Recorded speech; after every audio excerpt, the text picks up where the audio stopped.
welcome to the Our House podcast. It's Claire here and Paul. Hey. Hey, so as you know, our podcast is to tell really interesting stories and to meet really interesting people. I think we've got a really, really interesting person on today. What do you think, Paul? Interesting scale, what would you say? I don't know, 7 to 10? 9. 9, that's a good score. Our guest has definitely got some interesting stories to tell and a journey that she's been on. So without further ado, let's welcome her on. It's Honor. How are you today? Hello, Claire and Paul. I am fantastic, thank you. I am broadcasting from lovely, I was going to say sunny Brighton, unfortunately not so much this evening, but we have had quite a nice day today. So hi guys, thank you for having me on. Hey. You're not originally from Brighton though, are you? Oh no, I am a northern girl through and through. I'm a Cheshire princess. Cheshire lady, now living by the beach, which I'm slightly jealous of. So, I've known you for about 6-7 years. A long time, really. A really long time. I didn't quite realise how long it had been. Obviously, time goes so quickly nowadays, doesn't it? I know. But yeah, it has been that long, and it's so nice to be back in touch with you. And I'm so amazed that you're doing this wonderful podcast. Thank you for having me on. You're quite lucky as well, because normally anything, say after 2 or 3 years of Claire knowing someone, she just forgets them. She forgets the name. She just looks at me and goes, "Who's that? I don't know who it is." That sounds really mean. Basically, I have a really bad memory. So, well, I'm glad that I was remembered. Yeah, if I don't see someone like every single day, yeah, no chance. But no, so I've seen you grow up so much. You were so young when I met you, and you were just at the very, very start of your journey. So for those who are listening who may not have heard of you, how would you describe yourself now as an entertainer? So I am an international professional glamour model and porn star. Now, when many people hear the term porn star, they assume, well, as you can imagine, quite an explicit career. But I'd like to make you aware that it's not just the explicit career that I have. Mine goes from the very basic glamour stuff all the way up to the completely extraordinary stuff, which I hope we will get a chance to talk about today. There's a lot of keyboards probably shuffling now and Google searches going on. I didn't know the right kind of phrasing for it. I didn't want to just say porn star because I don't know if that's the right terminology. But you're right, that term porn star, people do have an assumption around it. And that is why I invited you on today, because I kind of want to show that it's not just, that kind of first impression that you get, that there's a whole business behind it, and how successful you've grown and kind of developed, and the stories and the adventures that you've been on as well. Like I said, when we first met, you were very, very early on, and you just about started glamour modelling, I think. It's grown to such epic proportions. You've got quite a lot of things to tell us, really. So before you, I'd never met anyone in this business, but now, like, I've seen your journey, I think other people would be kind of fascinated by it. So how did you first get into the entire thing? Like, what kind of drew you to glamour modelling?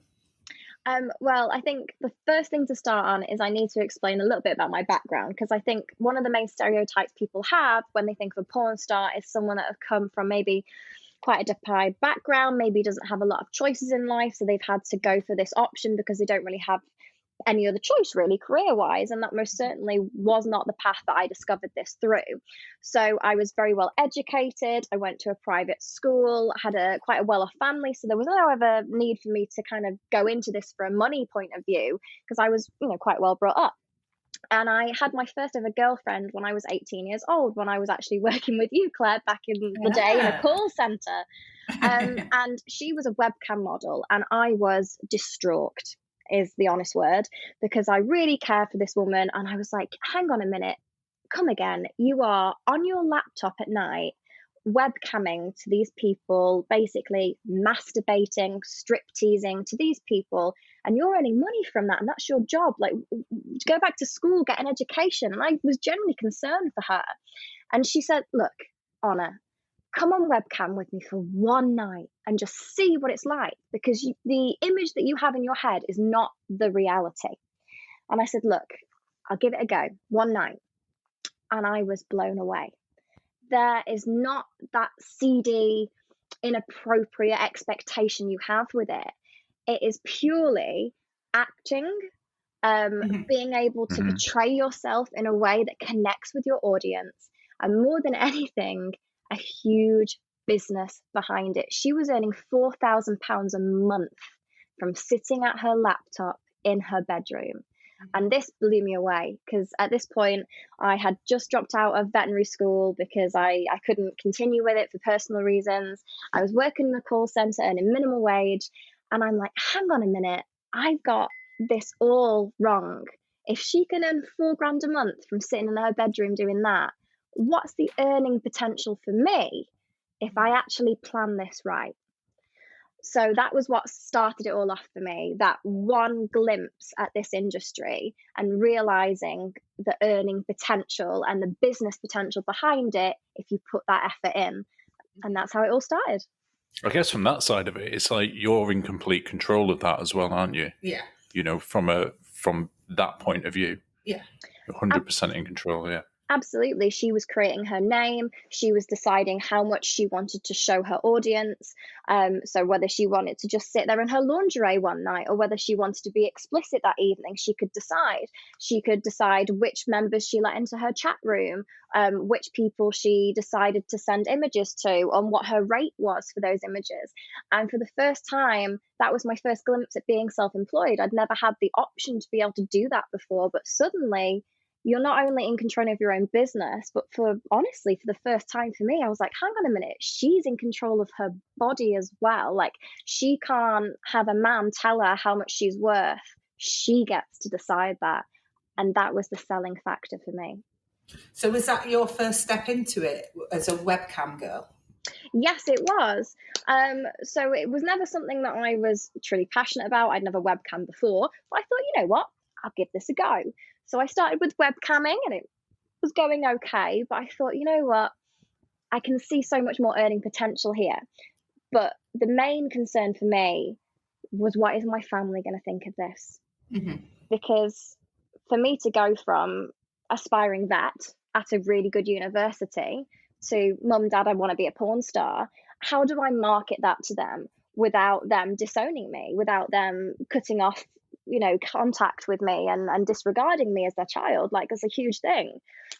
So I decided to go away and do some research, which, if anyone out there listening to this is considering going into this as a career, do your research. Figure out what you want your brand to be, who you want to portray yourself as, because this is a whole new opportunity for me. I had been relatively unhappy with my life, and I thought, okay, I can recreate myself now. How many people get the opportunity to be able to recreate themselves from basically step one? You know, deciding how you look, what your name is, even what your accent's going to be like. You can put whatever you want into this character, and that is the person you're portraying every day when you're on camera. So I did my research, figured out who I wanted to be, and I sat down with my mum and my stepfather and my accountant, and I placed on the table a huge folder of my research, with companies I wanted to work for, levels that I wanted to do, as in regards to, you know, you can do solo levels, you could be working with other people, so whether that be girl, whether that be boy, girl, and kind of how much you'd charge for those things, what countries you would go to and travel to and perform those things in. And I sat down with my mum and my stepfather, and I showed them this and explained the earning potential. You did a business plan. I did a business plan for porn, a porn business plan. And my parents sat there and they were in utter shock, as you can imagine, you know, having put me through private education, and suddenly their daughters sat there going, "Hi, Mum, hi, Dad. So this is my business plan of my porn career." And they read. Obviously, the education worked because you put all of this together. I used Excel very well, I think you'll find. Was it? I'm quite interested at this point, though. Was it one of them explanations where they sat there in utter silence while they was just kind of gathering their thoughts, or were they, you know, kicking off during it, going, "Oh my god"? I think because it came so unexpectedly, because I was never what I would call a rebel. You know, I didn't go out drinking, I never did drugs, I didn't even smoke. I was always quite a well-behaved, quite tame young lady. even to the point, like, I've never to this day, by the way, had a one night stand in my entire life, right? So they weren't expecting their little angel really to come forward with this business plan of being a porn star. So they were obviously quite shocked. So I laid it out to them when I showed them, and I remember my mum turning the page and going, "How much can you earn a year?" Literally being gobsmacked. And I was like, this is research I've done. This is not a joke. This is like the actual earning potential and me paying taxes properly, and being a grown up and actually investing in my future. And my mum, she closed the folder and she went, "You know what? If you're going to do this, do it properly and we'll back you 110% of the way." And I was blown away, obviously, like that my parents would support me in that. But it's because of the research I'd done and how professionally I put it forward to them. Yeah, absolutely. I think the presentation obviously had a huge impact there. And parents, it's inbuilt anyway to support. No matter kind of what your thoughts and opinions are, that support is amazing. And the fact that they've given you that support can only make you even more successful. So that was a really nice start. So then where did you go from there? I started off really small. My business plan was, if I jumped in at the deep end and kind of went straight into hardcore pornography, then your shelf life, as you like, as a new model, is very short lived. Do you know what? Actually, sorry to interrupt, but now that makes sense, because obviously I've known you for all these years and I've seen you grow and develop, and I know that you've gone through stages where you wouldn't do certain things, and then you've kind of evolved and kind of stepped it up. So you saying that, actually I understand now, makes a lot more sense. And I didn't see that either when I first started out. You see, people come and go into the industry all the time, and that tends to be why, because they come in, they do everything in like maybe 1 year of their career. They'll do girl, boy, girl, anal, everything, basically, gangbangs, you name it. And then everybody's seen everything. There's nothing else to see. So they basically end up, drifting into the huge array on Pornhub and never heard of again. So I decided I didn't want to do that. And I also didn't want to push myself into doing anything I didn't want to do, because this is my business and I can decide what I feel comfortable doing and who I feel comfortable doing that with. So I started off really slow. I did solo stuff, magazine stuff, small like videos, and lots of individual fetish stuff, which I found absolutely thrilling. Whatever fetish you can imagine in the back of your mind is a thing. If you name one thing right now, I bet I've done it. I'm going to go with really weird adult babies. Yes, I have. Yeah. So when we That's call where it, my mind went. I don't know what that says about me, but we call that diaper fetish or nappy fetish.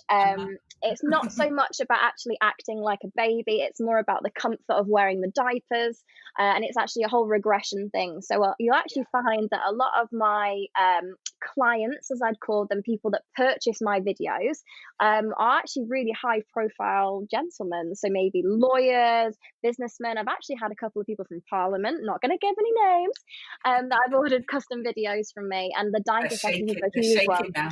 Yeah, probably like, oh my God, she mentioned me. But yeah, the diaper fetish is a huge thing, and it's one of those things. Just because it's not your individual fetish doesn't mean that it's not normal for somebody else. So I started to explore a lot of these things because I was so vanilla when I first started, and I got to experience all of these wonderful, outrageous fetishes, and got to grow my career basically through learning about and developing those fetishes. And yeah, over the years, I stepped my levels up, and I'm now at a position where I get to basically travel the world and enjoy myself, which is fantastic. Yeah, that's one of the things that I wanted to kind of go into, really. What is a day in the life of Honor now in this world, in this year, without COVID? Well, this year without COVID. I was going to say COVID has messed things up a little bit. But prior to COVID, I was very, very lucky. So I spent 6 years of my life building up a huge client base in the UK and Europe. And I've done that completely unrepresented as well. So this is one of the main questions I get when young girls speak to me about wanting to join the industry. They go, what agency should I join? And I say, do not join an agency. Because if you join one, they are going to put you forward for jobs that you don't want to do. They're going to pay you money that's less than what you would want to accept. And they are going to make you go to places that you've never been and don't feel safe going to. So if you represent yourself, you actually get to vet the companies that you're working with. So, get references from the girls to make sure you're happy going there. You get to decide, what countries you visit and what places you get to travel to around the world, and also what levels you're working to and the money you're earning. So it took me a long time to get that client base built up, but it works if you put in the effort and you put in the time. So a day in the life of Anna May, gosh, I probably get up every day about 6 a.m., but I grew up on a farm, so I don't mind an early morning start. Do my hair and makeup to a high standard. I was professionally trained in hair and makeup when I first started in this job, and it's definitely something I'd suggest to anyone that's considering it. And then a lot of driving. I do on average 35 to 45,000 miles a year in my car. So a lot of driving is involved, and I can drive up and down the country to wherever my shoot may be. And then I will work for anything from 2 hours to 7 hours, depending on the shoot. And sometimes in the evening, I will then come home and then do what's called a fetish meet, where I'll meet one-on-one with a client and basically help them indulge in their fetish. So, for instance, it might be a gentleman that really enjoys ball busting. So basically, I'll spend an hour kicking him in the balls until he has taken so much he can't possibly stand up. He'll be very thankful, give me a lovely kiss, and go on his way. Wow. So yeah, that's basically a day in my life. That's amazing. I've seen kind of the stuff you've done before where you have like shoot days. So are they days that you set up, or are they days that your, kind of clients set up? So they could be either. So I work with a huge array of different studios, both in England and in Europe. So those studios might book me for an entire day, and then they will sell slots to their hobbyist photographers. So these are just your average, lovely men, and sometimes women with cameras that as their hobby, they like to take pictures of pretty girls. And they will come, they'll meet me, we'll do a meet and greet, maybe sign an autograph or two, and then we'll take some pictures. But then I also run those myself. So I have my own professional photography studio down here in sunny Brighton. And I also used to have one in Cheshire, but it actually closed just before COVID, unfortunately. Not due to COVID, but just before COVID. How has COVID affected your career? Because I'm assuming, doing porn, there's a lot of restrictions around it now about who you get to spend time with and things like that. Has it affected you that much this year? I have been one of the very lucky people that has not been affected negatively by COVID at all. If anything, we've actually been on the opposite side of the scale. So I live with my beautiful girlfriend and also my business partner as well, Stefan. So we all live together in one house. So over COVID, I live with a girl I can shoot content with and a videographer.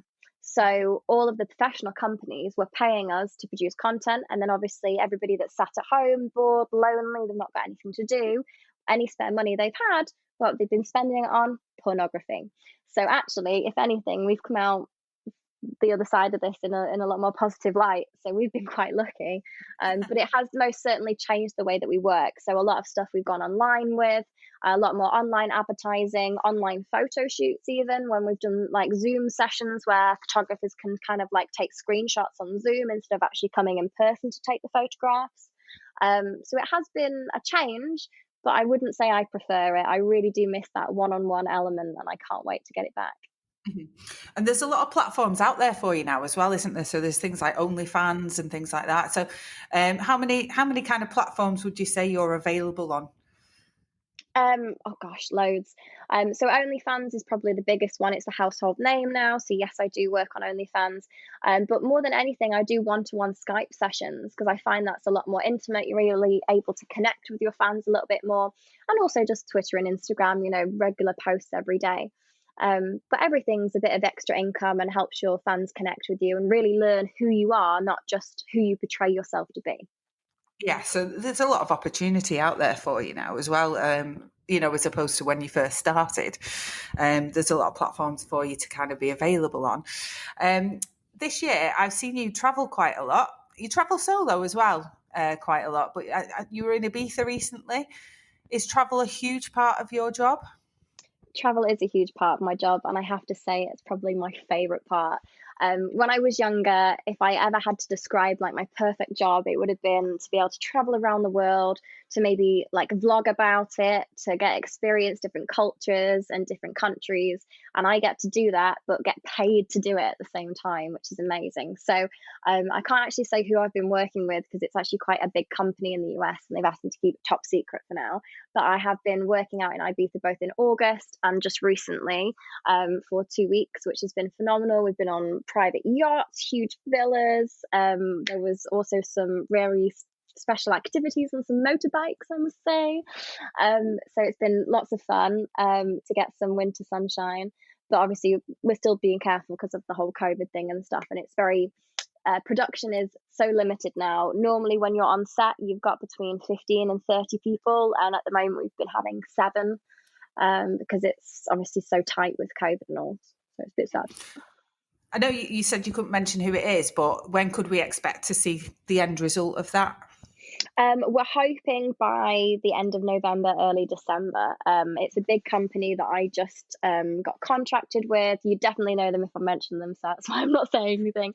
But I'm very excited because I am moving to America in November. So this was kind of my last opportunity to shoot with them outside the US because they have a European base and they have a US base. So this is my last opportunity to shoot with them before I kind of moved inbound, if you like, to the US, which is exciting. You're moving permanently to the US?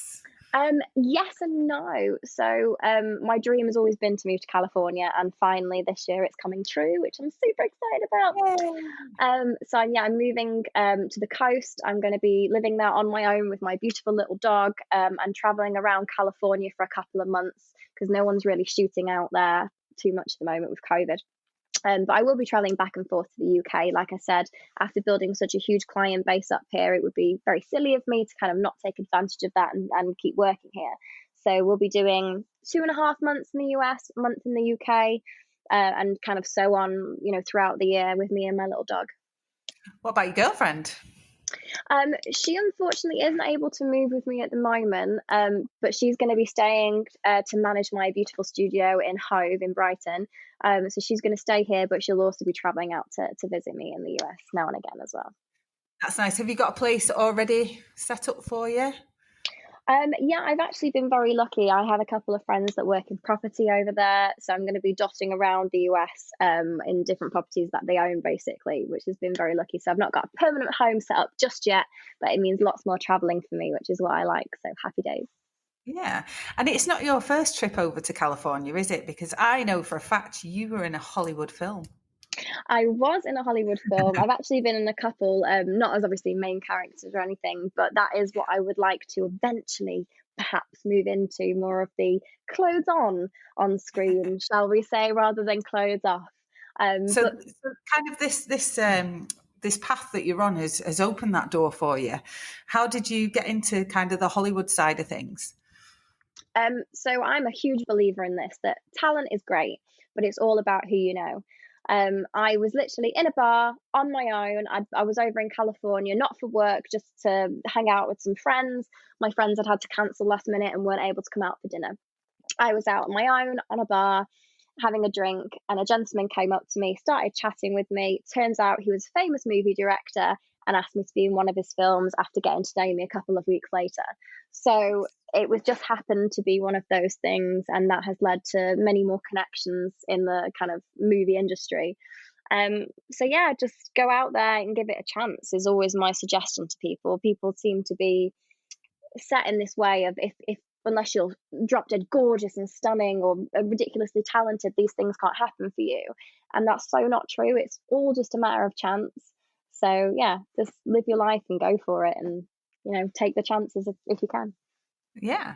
And I know you mentioned earlier on client base. Obviously, I'm not asking you to name names or anything, but kind of what sort of clients do you kind of have? Because obviously people, we mentioned kind of like when people say porn star, you have an image in your head, and then you have an image of people who watch porn as just being, dirty little bedroom boys. But I'm assuming your clients, you've got high profile clients. Kind of what's kind of like the weirdest and best clients that you've had? Oh my gosh. So in regards to clients, every kind of person you can possibly imagine. watches or deals with pornography in some way. So there is no stereotype, and that's why I keep saying to people, there is no certain type of person that either works in porn or watches porn. It's a normal thing, and we need to work hard to kind of normalize it more in the world and kind of make people realize it's not such a dirty, seedy thing anymore. So in regards to probably, the weirdest client I've ever had, I couldn't really say the weirdest client, because everybody is quite different in their own individual way, as you can imagine. They might know then as and well. whatnot. Oh yeah. Talking about me. But I could share with you one of my funniest experiences, if that would make you guys giggle. Yeah. So when I'm working for professional companies, a lot of the time, these professional companies, they really do try and think outside the box, shall we say, to create content that maybe hasn't been seen before, and they don't know whether it's going to do well or not. So one of the funniest scenes I've ever been in was me and these two other lovely porn stars. One's called Tina Kay, she's very well known, and the other was called Carmel Anderson. And we were dressed as beautiful little French milkmaids in a public field in the middle of nowhere, right? So we're skipping across this field dressed as milkmaids with our little milk churns in hand, and there in front of our eyes are three fully grown men, bollock naked, kneeling down, pretending to eat grass like cows in a field. Unfortunately, the producer had forgotten to buy any cow masks that day, and the only thing he could pick up last minute from the costume shop was fox masks. So these men are wearing fox masks and nothing else. And we had to very ladylike skip over to them, talk about milking our bulls, and as you can imagine, without being too vulgar on the podcast, had to do a certain thing until completion, where they then had to moo as they deposited their milk into our milk churns. And there's always a certain point in everybody's career when you're like, what the hell am I doing? And I remember looking at the other models and going, is this my job or am I dreaming? So that was probably one of the most weird experiences I've ever had. But it just goes to show that everybody's into something a little different. Yeah, someone's going to watch that and enjoy it. So, I think you'll find that 1.2 million people watch that, Claire, and enjoy it. Like, you should see some of the reviews on Pornhub. It's hysterical. So, honestly, there's a market for anything nowadays. They do reviews on Pornhub. That's something I learnt today. Yeah, there you go. And it's probably like a lot of bants, isn't it? You know, just like Twitter feeds and like Twitter and stuff. Yeah. So are you kind of all over social media as well? Can we find you Twitter, Instagram? How can we follow your travels? Yeah, the best thing for you to do is to follow me on Instagram, which is Miss Honor May. That's HONOURMAY. And you can see all of my little travels on there, and any promotions or anything I have for any of my videos or pictures or OnlyFans will be on there as well. Great. And I know, like, we kind of, the purpose of this call really was to discuss helping people who want to get into the industry. So if there is someone that is contemplating this and they're kind of scared, how would you help them? So the first thing that I would say is, if you're thinking about getting into this industry, you need to think about three main things. First of all, is how is this going to affect you mentally? This is a fantastic job and I thoroughly enjoy it day to day. It is the best thing that I've ever done, and I would not go back on my decision to join it. However, there are most certainly are days when it is really mentally challenging for you, especially when you're having to make a decision between wanting to do something that's going to pay you a lot of money and then sometimes being offered to do something that you don't want to do for an even larger amount of money. And you really do have to make that decision in your head of, is that money worth doing something I'm not comfortable with? And you have to be able to draw that line. So you need to come into this knowing that you're mentally aware of the challenges and making sure that you're going to be strong enough to deal with them, because this industry does attract people that maybe have had a difficult time. So you need to make sure that you're strong enough to deal with this job, first of all. Just on that, does does it affect your personal life mentally as well? Does it, if you have a boyfriend or a girlfriend, does it affect your relationship? Unfortunately, it does. It would be, I'd be lying if I sat here and said it didn't. I've been very lucky in the fact that the relationships that I've had have always been within the industry, as in, like, my girlfriend's also an adult model, a porn star. So, we understand the industry, we both work in it together. That's a lot easier. But I have had relationships in the past where they've been what we call civilians, or puggles for any Harry Potter fans out there. Obviously, you know what a muggle is. A puggle is like a porn muggle. It's an industry joke. When they're not in the industry, it's a lot harder for them to understand that there is a difference between, being in love with someone or having sex with someone for pleasure, for your own want, and then doing something for work. And they're sometimes not able to differentiate between that. Is it hard for you to differentiate? Even I can't say. You can't say it now. But is it hard for you as well? Like, so, you've had a day at work and then you come home. Do you just kind of think, oh, do I want to do this or not? Is it hard for you? It's not hard for me anymore. There's definitely been times when I found it difficult. But because my Honor May and then my actual home persona are so different, like, even the way that I speak and the way that I dress on camera is completely the opposite to how I am at home. I am able to kind of walk in the door and kind of switch off and get back to normal life and be with Effie and stuff. That's my girlfriend, and kind of have our home life, which is really nice. But you need to be aware that is a challenge if you're kind of going into this as a newbie. And then my last point would obviously be how this is not going to only affect you, but how it's going to affect your family. I was very lucky that my family were supportive. That is not always the case. And a lot of people go into this going, oh, it's fine, I just won't tell them. Porn is everywhere nowadays, and they will find out. And if they find out without you telling them, obviously that's going to be a huge shock and quite upsetting for them.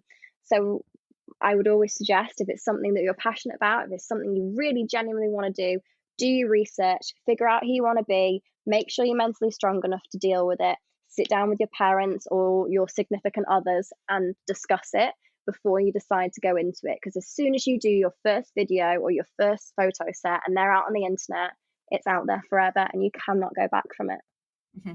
And speaking of kind of family support, is it true your sister is following in your footsteps? Potentially, yes. She's at that stage at the moment where it's something that she does want to do. She's not 100% sure whether she's going to be kind of mentally strong enough to be able to deal with it long term. So she's kind of just doing her own thing. She's doing a lot of solo stuff. She's not kind of going into the mainstream side of it just yet, which is exactly what I suggested her to do. So yeah, she's enjoying it for the time being, and she's doing her, which is nice. She's doing her thing, what she wants to do, and making sure that she's happy, and that makes me so proud. And she's got amazing support in yourself as well to help her.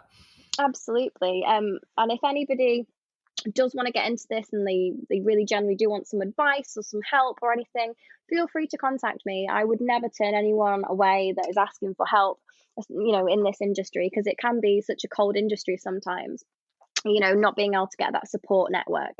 So if you do need anything, just send me a message and I'll do what I can to reply and to help. That's fantastic. Thank you for that offer. We'll be sure to post your contact details and, how people can follow you as well. Just with you saying it's kind of a bit of a cold industry, are there people out there that take advantage as well? So people that aren't quite legitimate that try and take advantage of maybe someone that wants to get into the industry? I'd honestly like to say no, but I think in any industry, and I'm not just talking about pornography now, I'm talking about any industry, there are always people out there that are going to try and put you down or exploit you in anything and any single industry. So the porn industry isn't, colder than any other industry or harder than any other industry. Like 90% of the people that you will meet in this industry are so lovely, down to earth, and very, very professional. In the entirety of the 6 years that I've worked, I have never, ever felt kind of pressured, out of place. offended by anything that anyone said. It's always been very politically correct, and I've always been very well looked after.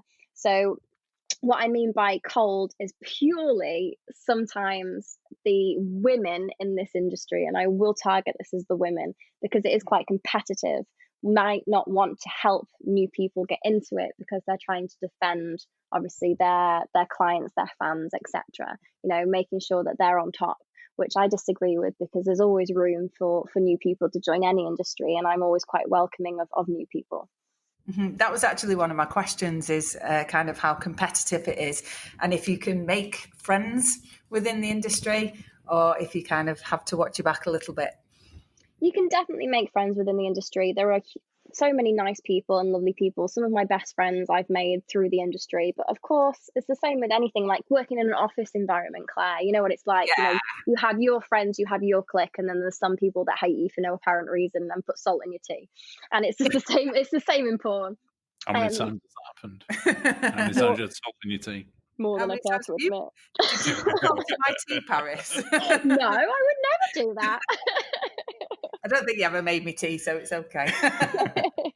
I remember you using my horse mug once, and I was not best pleased. Oh yeah, no, it wasn't me, was it? Someone in the office. I swear it was Tony. It might have been Tony that did it. Yeah, someone took Paris's mug, and I had to send like a company-wide email saying, if someone has this mug, please return it. Tony, you bastard. I actually, to this day, Claire, I still have that mug as well. I remember that very specifically because you were not happy. I think the diva that you were would not work until the mug was returned. No, I would not. Dear me. Not a diva anymore, though, are we? Well, not so much. The nice thing is about being able to have this kind of anime persona is that I can channel all of my diva into her. So that actually, when I'm me on my day off, I'm a lot more down to earth, and I would say hikey and nature girl rather than diva anymore. I'm glad you mentioned that as well, because out of the realm of porn, you are quite the adventurer, aren't you? So tell us a little bit just about you as a human being. I've been very lucky, and I've been quite spoiled through my journeys of porn. So I've been able to go on yachts, I've been on private jets, I've stayed in mansions, and I've kind of done all of the things that like any woman would ever want to do. I've drank the best champagne, I've worn the best dresses, I've been to Vegas red carpet events. It's been awesome. So when that side of me is switched off, when the cameras are off kind of thing, I just want to be me and actually channel into who I really am. So I started doing a lot of hiking, a lot of exploring, a lot of backpacking. And I've actually just organised, after COVID, obviously, because of what's going on right now, to go backpacking around New Zealand for 2.5 months with my dog, which I'm super excited for. And for my birthday, for my 25th, which is just gone, I actually climbed Snowdon with my dog, just me and her. We did it, well, I was going to say I did it solo. I did it solo plus dog for my birthday, which was awesome. Does she love it as much as you do? Do you mean the porn or the hiking? That's what I was going to ask. Yeah, definitely all the hiking. Also, as well, like I think the last time we spoke, are you not some sort of champion rock climber or something like that? Semi-professional. I did a couple of competitions and stuff. I don't rock climb as much anymore, purely for time reasons, but it's definitely one of my big hobbies, as well as horse riding. So anything kind of outdoorsy is big for me, and I'm very lucky because my dog can basically come everywhere with me. So we go on lots of cool adventures together. And we've just started our new YouTube page up, which is called Girls That Travel, which is basically a solo page about me and my dog and sometimes my girlfriend and the adventures we get on. Completely not porn related, but it'd be really kind of a cool adventurous. What's your dog's name? Marcia. Oh, I love Marcia. And does she just like come off lead and follow you everywhere you go? Yeah, she does. She's absolutely fantastic. She's registered as a service dog. She helps me, because obviously everyone struggles for something. I have panic attacks every now and again, and she really helps me with those. So she comes on set with me sometimes. Obviously, she's not around when the action's going on, but she's most certainly there for support before and afterwards. And she comes with me on my travels as well. So hopefully we're going to be getting a camper van at some point next year and doing a whole like Girls That Travel YouTube series around Europe. Sounds great. So one thing that I'm quite curious about is how safe the industry is, because you're obviously working with a lot of different people a lot of the time. How do you know that the person that you're working with is safe, that the company that you're working for is following safety guidelines as well, so that you're not kind of picking up any STDs or spreading anything? How does that work in the industry? So this is one of the things I was really surprised about actually when I first joined the industry. So we have what is called UCAP, which is basically our industry union. So this isn't so much regulated by, say, the government or anything like that. This is a solo put together kind of industry guidelines. So we have a meeting once a month, which is representatives from all over the industry, from like solo stuff, independent companies, like anyone can join basically to be on this kind of round table of advisors, so to speak. And we are the people that then put in the guidelines. So they're called UCAP, and they have awards each year. They have give out newsletters and stuff, and help new performers that are just joining the industry kind of understand what the guidelines and rules are, so to speak.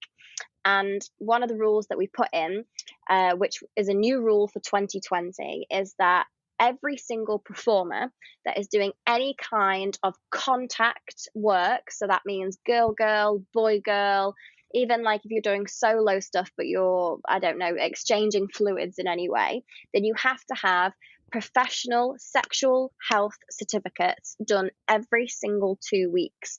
And these can be done for free once a month on the NHS. But if you are performing all the time, then you have to have them done every 2 weeks. So you have to pay between £300 and £700 a month to have these professional sexual health certificates, and you have to provide them in paper format, signed by a doctor on every single shoot that you go to. And if you turn up without your certificates, you're not allowed to work. So does that kind of involve like testing then and things like that? Is that how it all works? So you have to go to your clinic. There's clinics all over the UK. Your Sexual Health is a really good one. Dean Street Express in Soho in London is the main one that we tend to use as performers, because it offers a free test once per month. And you go, you have your blood taken, you do swabs, and then you get your results back in roughly 24 to 48 hours. And then you have your certificate, which is printed with your name, your date of birth, your ID details on it, so it can't be forged by anybody. And you have to then show that to your other performers and your producers that you're working with. So it's super, super strict. Times have really changed in the last 4 to 5 years. Before that, you didn't really have to have tests, and in the last 4 years, it's become super strict to the point now, if you turned up on set and you didn't have the correct tests, you would basically be blacklisted from the industry, and you would not be allowed to work with any production companies anymore, which for me is a huge weight off my mind, knowing that when I turn up on set, not only do I know that I'm safe, I know that everyone else I'm working with is safe. So it is super professional. And honestly, in some cases, I think that our industry, the porn industry, is a lot more professional than, say, other industries, because we have to have COVID tests now as soon as any shooting takes way. Like, we have to make sure that we are completely clear of COVID, and a lot of other companies aren't putting that in place. So yeah, I'm pretty proud, really. Yeah, that's really good to know as well. It's kind of evolved, because you hear like kind of horror stories from back in the day. But yeah, I think that's really good, especially the 2 week thing, because at least then you know that they're safe. And blacklisting, I mean, it's not just a case of you get sent home from work, you actually get blacklisted from the whole industry. That's a consequence. So that's amazing. And in terms of, people kind of have this stereotype in the mind of, if you're in porn, you're on drugs, and you kind of have that kind of persona. What would you say to someone that thinks that of a performer? I'd say that I'm not surprised, because I actually thought that myself. Like I said, when I first found out that my first ever girlfriend was a webcam model, these are all of the questions that I had. So these are not irrelevant questions. It's okay for you to think these things, because it's going to take us a while to get out of this stereotype. So without people kind of speaking out openly about their experiences, people won't know. So in the 6 years that I've been in this industry, I have never seen anybody take any drugs whatsoever, not even marijuana, on set, right? Me personally, I don't smoke. I occasionally socially drink. I do not do any drugs whatsoever.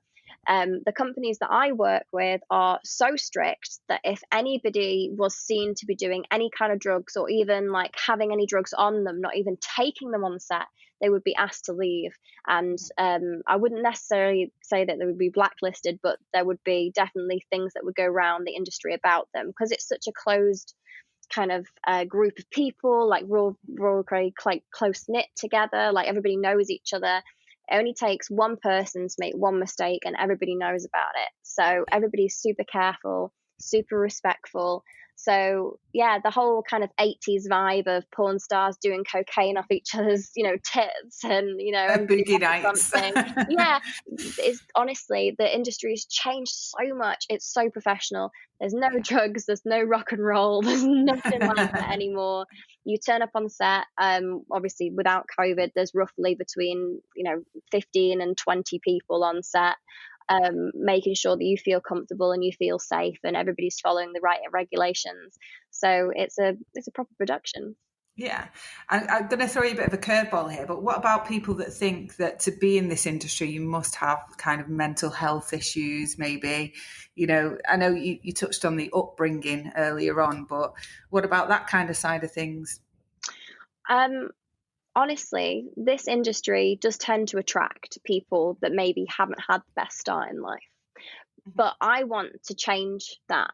And that's one of the main things that I've been doing as kind of my side project, so to speak. So whenever I meet people and I explain to them about how I got into this industry, and they're like, oh my gosh, like, how much money are you earning? You've been so successful. Where are you traveling to? Okay, maybe I want to do that.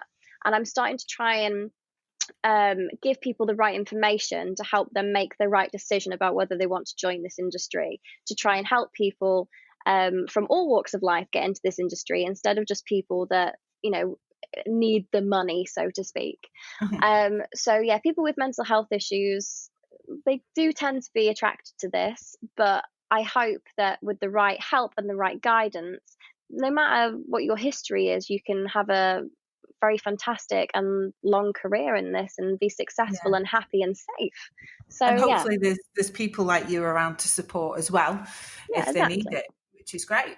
Now, one thing that I want you to do now is brag about yourself. I want you to tell me, because I know you've been nominated, haven't you, in award ceremonies. You've done front covers of magazines. Tell us about all your successes. I want to hear all about them. Oh my gosh. I've been quite lucky over the years. I've had many front covers on UK magazines, so like Mayfair, Men Only, Club International, etc., which has been really nice for me.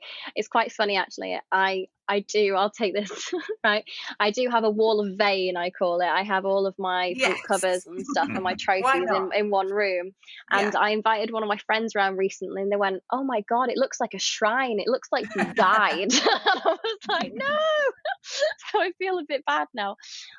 But no, I'm quite proud of my front covers and stuff. I'm not going to be attractive forever. I've got to make the most out of it, right? And I was put up for some awards last year and the year before, which was really nice. And hopefully, I'm hopefully going next year for the AVNs. The AVNs is the biggest kind of porn awards in the world. It's in Vegas every year in January. So fingers crossed, next year I might be up there too. What was the award? So I'm saying AVN. Yeah, AVN is it's the awards ceremony. I'm hoping to go for International Performer of the Year. Okay, we'll have a look out for that. So talking about your future. I was just going to ask one other question before we go to kind of final question. Obviously, there will be people out there, no matter how we try and push it. It's not to put a negative spin on it either, but how do you deal with people where it's almost like a shutdown? people, because there will be people out there that will just not get it, not understand it. Is that just something that you float away from, or is it something that you try to tackle? And obviously, trying to change people's perception on the industry, or is that something you've genuinely not come across? I've come across it loads, especially in my small hometown of Cheshire. I think I'm the only porn star that's ever come from Cheshire. So people, are quite shocked by, the fact of what my job is. That, the truth is that I do occasionally have sex for money, and I do basically record myself and, doing videos and taking pictures and stuff for profit.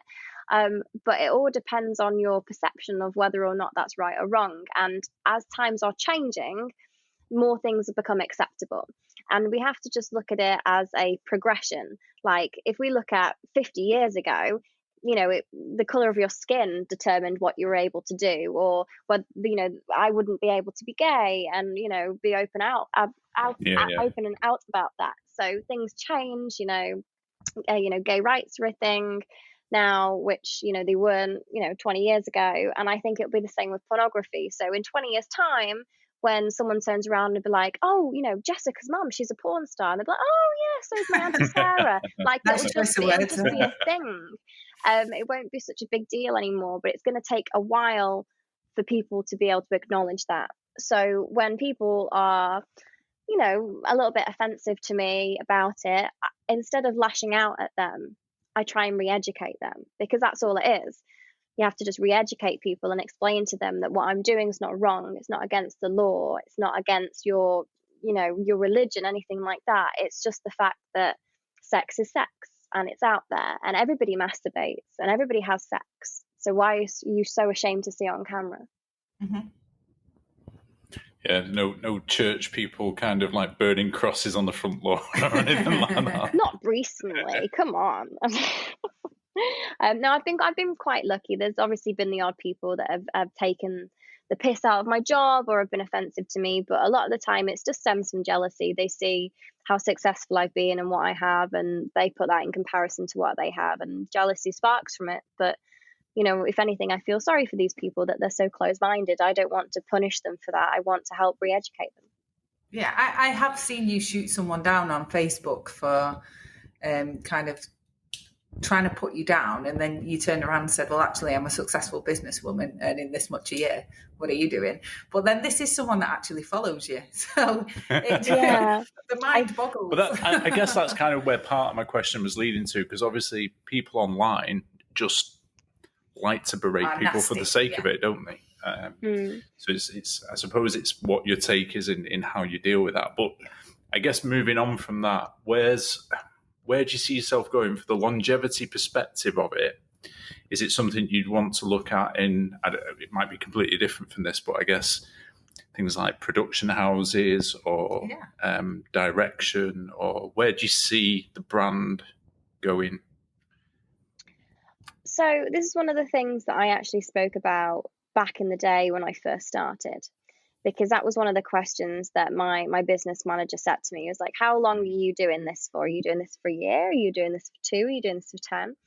And what I realized is that there is no cut-off period for this. It's not like I can only be a catwalk model for 3 years until I get too fat or too old to be in their bracket of appropriate catwalk model personas, right? Porn is forever. Like you have MILFs, you have GILFs. I could model until I was 85 if I wanted to, and there'd be no one that could stop me. Yeah, there's granny porn. We heard an interesting story yesterday about mention that though. It involves a celebrity and granny porn, and I don't get into trouble. I'm sure they're gonna tell that story. We'll let them tell it. Maybe. But yeah, you're right. Yeah, it can go on forever. So there's no cut-off period for me. I'm not putting myself like a stopgap where I'm like, okay, I'm going to stop porn by 2025. I will continue on for as long as I feel that it makes me happy. Because for me, when I get up every day and I'm like, okay, I have to go to work today, this is what I'm doing, I actually genuinely look forward to it. There's not a day that I wake up where I'm like, I can't be bothered to do this today. I don't want to do this today. And to me, to be able to say that about your job, that's the definition of happiness for me. So as long as I can say that every day, I'll do this forever. But obviously everybody has kind of a goal they want to finally achieve. So I would like to start my own website. The name is Manor House. It'd be like really high class production, kind of girl content aimed at kind of more of a feminine audience. So either for straight girls, bisexual girls, gay girls, but for women that women can enjoy instead of kind of more of a male dominated audience. But I'd also like to do some non-pornographic material as well, and maybe do some modeling, that kind of thing, and maybe some acting down the line as well. Reality TV? I don't know. I can't stand anything like Love Island. I think I'd vomit if they asked me to go on that. So probably not. I'll hold you to that just in case they offer you a load of money. Yeah, and you'll replay this interview and be like, she said she hated it. I'm a Celeb 2022. Yeah. Like that, I tell you what, I would do I'm a Celeb because I'm such an outdoorsy girl. I'd all be like, she's going to be scared, and I'd smash it. You would absolutely smash it. I know, knowing you would absolutely smash it. Nothing outdoorsy scares you, so you would be tough as nails. I tell you what I would love to do, Claire. Bear Grylls the Island. I would be so in my element on that. What about the SAS one? Yeah. That'd be an interesting one for like someone from that industry tackling. I like the SAS. Maybe we should get me to apply for like all of these and just see if they take me on. It'd be really funny, wouldn't it? Maybe we should start a campaign, like a Twitter campaign or something. Yeah. Like, they were taking applications, weren't they, just before COVID? Because we were going to push someone forward from a gym. Yeah. So yeah, we'll get a campaign going. We'll get you on something. That would be amazing, wouldn't it? It's just about raising awareness, and and hopefully in your future you can be an ambassador. You will be seen as an ambassador for women in porn, and the inspiration and support that you can provide as well. I mean, I suppose as cheesy as things like reality TV and game shows and stuff like that potentially can be, when you've got a positive message to send, I think it translates quite well on platforms like that. Yeah, absolutely. I've changed my mind about a few reality people that I've seen before, that you prejudge and stuff, so that's good. So, Anna, it's been absolutely amazing having you on. I have really genuinely enjoyed, the journey that you've been on, the stories that you've got to tell. Every time I open Facebook and I see that you're in a different country, or I see that you're on a new adventure, I'm excited for you.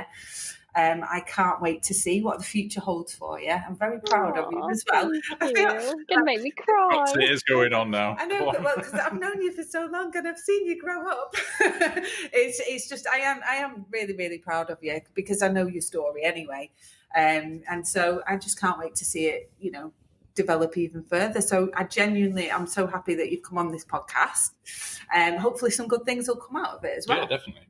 I hope so. Well, thank you very much for having me on, guys. Any opportunity I get to kind of spread the positive message of like what it is that I do, and trying to eliminate the stereotype that we've had and held on to for so long. I obviously want to try and develop a new one about, being empowered, responsible women in charge of our own careers and making our way for ourselves in this world that is so dominated by men all the time. We're taking it back. So thank you for having me on, and keep an eye out for my travels. This is the end of a chapter, but the rest of the book is still to come. Ooh, a good thing could be like, if we catch up in like 6 months or something, and see if we do a take on the YouTube series, and see where things are going. That'd be super cool. I'm going to be out in California, so if you guys want to come and visit, or you want to Skype me from over there, you want to see some sunshine, sure thing. We're on it. Easy done. We'll come and see you. We'll maybe get married. I thought you were proposing then, Claire. I was like, calm down. a long story, but yeah. Thank you so much for joining us, and we'll speak again very, very soon. All right. Thank you, guys.